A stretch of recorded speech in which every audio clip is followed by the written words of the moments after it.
Halo guys, assalamualaikum warahmatullahi wabarakatuh. Apa kabar?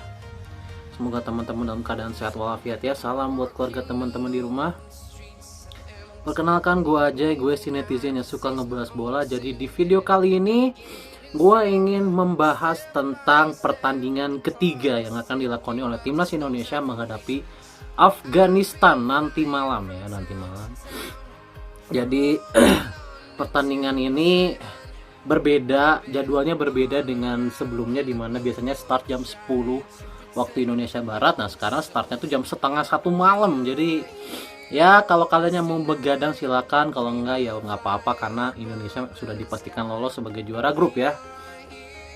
Sudah dipastikan lolos sebagai juara grup karena menang head to head ya dari Yaman ataupun Korea Selatan yang nanti akan memperebutkan satu tiket ke babak 8 besar, menemani Indonesia sekaligus menemani Indonesia juga ke World Cup U17 di Qatar akhir tahun ini ya. Oke. Kalau dari kabar terakhir tidak ada pemain yang cedera ya. Ini kuat-kuat sekali ya, karena kita lihat ya penggemblengan fisik dan mental dari Coach Nova kan luar biasa keras ya. Jadi kita lihat pemain itu nyaris nggak ada yang injury prone, nggak ada yang cedera, dan ini merupakan keuntungan yang luar biasa gitu ya. Dan gua harapkan juga kepada Coach Nova untuk melakukan rotasi ya kan. Kita cuma bisa berharap ya sebagai penonton, karena kita juga pasti ingin melihat pemain-pemain lainnya selain 11 terbaik yang selama ini diturunkan oleh Coach Nova Arianto. Ini kalau gue punya datanya ya, dimana pemain-pemain yang belum bermain sama sekali itu ada beberapa. Yang pertama adalah dua kiper kita ini belum mendapat jam main sama sekali, Randy Razagi ya, dan juga Muhammad Raka ini belum mendapatkan menit bermain sama sekali. Kemudian Dava Zaidan ini biasanya dulu di AFF itu menjadi starter ya. Ini belum juga dikasih kesempatan bermain. Ida Bagus juga belum dikasih kesempatan bermain. Kemudian Putu Ekayana juga kalau nggak salah belum dikasih kesempatan bermain ya. Faris Nur Hidayat, Torres Aziz, Azizu Melanesia, kalau nggak salah ini pemain-pemain yang juga belum dikasih jam bermain. Itu udah berapa? Udah 6 ya, udah 6 pemain. Kemudian Muhammad Al-Ghazani, Fardan Faras juga kalau nggak salah belum bermain ya, 7. Dan Aldiansa Taher 8. Nah berarti 8 pemain ini belum dikasih menit bermain sama sekali di 2 pertandingan awal. Gua harapkan ya, kalau kiper kan cuma bisa 1 ya, artinya salah satu pasti akan jadi cadangan lagi. Nah gua harapkan ketujuh pemain tersisa gitu ya, ini bisa diturunkan ya, dan mengistirahatkan pemain-pemain yang selama ini bermain di 2 pertandingan, terutama 11 starter yang selama ini menjadi andalan ya, terutama 11 starter yang menjadi andalan. Gue berharap diistirahatkan dan ya masuk lagi tim yang baru, 11 yang baru gitu kan. Kalau kita lihat pemain-pemain kunci ya, pemain-pemain kunci menurut gue itu di kiper itu ya Dava, kemudian di backnya itu ada Matthew Baker. Nah, gue harapkan Matthew Baker juga diistirahatkan. Kemudian 2 wingback kita yang di 2 pertandingan ini bekerja sangat keras, yang menjadi bisa gue bilang motor serangan selama ini, Fabio dan Daniel, gue harapkan juga diistirahatkan ya. Gue berharap diistirahatkan juga karena pasti sangat melelahkan, harus bertahan dan menyerang sama baiknya gitu ya, pasti sangat melelahkan gitu sebagai wingback.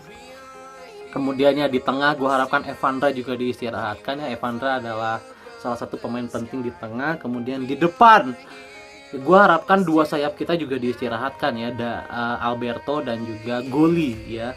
Nah karena pasti sangat melelahkan bermain di sayap ya di AMF gitu ya. Meskipun mereka sempat dirotasi di pertandingan melawan Yaman kan, mereka cuma bermain 1 babak gitu ya. Mungkin salah satu dari mereka akan diturunkan ya menghadapi Afghanistan gitu ya. Kemudian ya di depannya gua rasa ya ada Mirza, ada Josh Holong, tapi ya gua rasa Josh Holong bisa dikasih kesempatan, tapi Mirza pun bisa dikasih kesempatan lagi karena Mirza kan belum mencetak gol ya. Mirza itu belum mencetak gol, jadi bisa aja Mirza lagi yang main untuk membuka keran golnya, karena Mau bagaimanapun Afghanistan adalah lawan terlemah di grup ini. Jadi meskipun kita bermain dengan pemain pelapis, belum tentu juga kita tidak menang. Bisa jadi kita tetap menang gitu ya. Bisa jadi kita tetap menang. Ditambah Afghanistan juga so far di 2 pertandingan ini bermainnya sangat tidak meyakinkan ya. Banyak sekali melakukan kesalahan sendiri, terutama di belakang gitu ya. Jadi ya gue harapkan meskipun kita bermain dengan pemain pelapis, tapi kita tetap bisa mengambil kemenangan untuk benar-benar memastikan status juara grup ya di grup ini. Kemudian di pertandingan lainnya akan ada pertandingan hidup mati Korea Selatan menghadapi Yaman yang sama-sama mengoleksi 3 poin. Korea so far masih di peringkat kedua karena menang selisih gol ya, 6-1 selisih golnya Korea ya. 6-1 gitu ya. 6-1, bahkan lebih dari Indonesia ya. Indonesia aja 5-1 gitu selisih golnya. Korea 6-1 karena menang 6-0 lawan Afghanistan. Dan Yaman ini punya selisih gol 3-4 ya, 3-4 karena menang 2-0 lawan Afghanistan dan kalah 1-4 dari Indonesia. Dan ini akan menjadi pertandingan hidup mati dan Korea cuma butuh hasil imbang untuk bisa lolos menemani Indonesia, dan Yaman harus menang karena mereka kalah selisih gol dari Korea Selatan.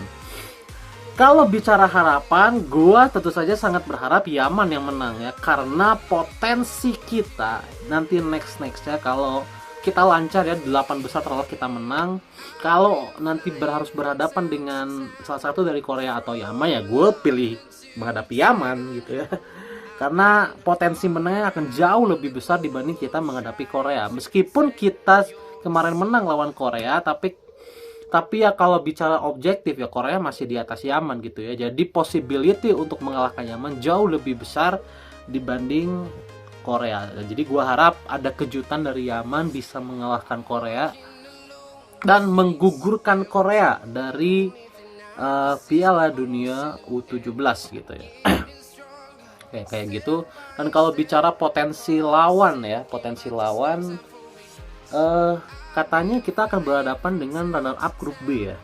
Tapi gue nggak tahu ini bagannya berubah-berubah ya. Ada yang bilang katanya dari grup D, ada yang bilang dari grup B. Tapi katanya banyak yang memprediksi bahwa UEA yang akan jadi lawan kita selanjutnya di 8 besar katanya ya, di 8 besar. UEA itu kok nggak salah grupnya Jepang ya, grupnya Jepang, Australia, Vietnam, UEA. Dan kemenangan UEA menghadapi Australia itu membuat UEA berpeluang besar menjadi runner up-nya di bawah Jepang. Memang sangat berpeluang ya, tapi Jepang pun setahu gue belum aman, karena kalau Australia menang lawan Jepang, salah satu dari UEA dan Vietnam juga menang, itu Jepang kalau nggak salah bisa ketiga, bisa turun ketiga. Jadi Jepang pun belum aman seingat gua.